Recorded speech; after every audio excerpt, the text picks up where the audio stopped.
بسم اللہ الرحمن الرحیم۔ محمد قاسم نے یہ خواب دسمبر 2014 میں دیکھا۔ محمد قاسم بیان کرتے ہیں کہ اس خواب میں دیکھتا ہوں کہ اسلام کے 3 بڑے قلعے ہوتے ہیں جو اسلام کی حفاظت کر رہے ہوتے ہیں۔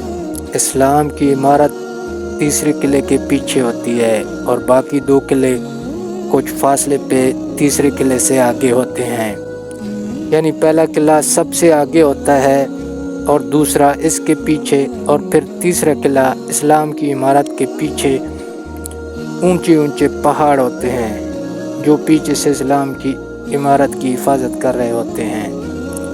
میں خود تیسرے قلعے میں باقی لوگوں کے ساتھ ہوتا ہوں۔ اچانک میں کیا دیکھتا ہوں کہ کچھ طاقتور افواج ہیلی کاپٹروں، ٹینکوں، جنگی جہازوں وغیرہ کے ساتھ آتی ہیں اور اسلام کے پہلے قلعے پر حملہ کر دیتی ہیں۔ انہیں قلعے والوں کی طرف سے کچھ خاص مزاحمت کا سامنا نہیں کرنا پڑتا اور پہلا قلعہ تباہ ہو جاتا ہے۔ پھر یہ افواج دوسرے قلعے کی طرف بڑھتی ہے۔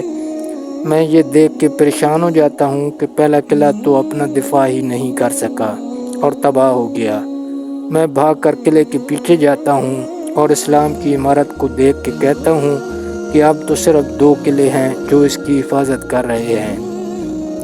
میں قلعے میں موجود لوگوں سے کہتا ہوں کہ اٹھو اور تیاری کرو، دشمن فوجیں ہم پر حملہ کرنے والی ہیں، لیکن کوئی بھی میری بات نہیں سنتا۔ میں پھر ان فوجوں کو دیکھتا ہوں تو وہ دوسرے قلعے پر بھی حملہ کر چکی ہوتی ہیں۔ میں دل میں سوچتا ہوں شاید دوسرے قلعے والے اپنا دفاع کر لیں، مگر وہ بھی تباہ ہو جاتا ہے۔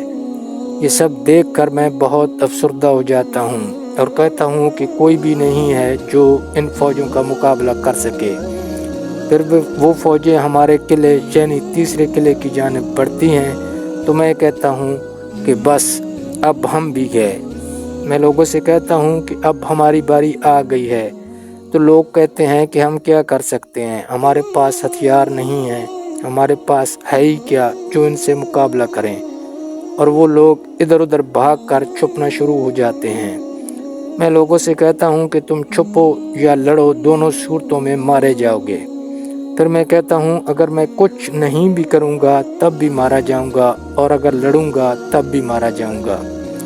بہتر یہی ہے کہ لڑ کر مرا جائے۔ تو میں قلعے کے مرکزی دروازے کی طرف بڑھنا شروع کر دیتا ہوں۔ میں دل میں کہتا ہوں کہ میں 1 سیکنڈ بھی ان فوجوں کے سامنے نہیں ٹکوں گا۔ جب میں قلعے کے دروازے کے قریب پہنچ جاتا ہوں تو میں خوف محسوس کرتا ہوں، تو اللہ جل جلالہ آسمانوں سے کہتا ہے قاسم خوف مت کر، میں تیرے ساتھ ہوں اور بے شک تو ہی غالب رہے گا۔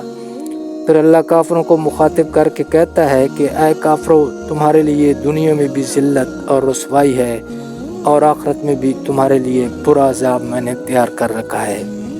اور ساتھ ہی اللہ میرے کپڑے بدل دیتا ہے۔ میں قلعے کے دروازے کو پکڑ کر کھولنے لگتا ہوں کہ یہ خواب ختم ہو جاتا ہے۔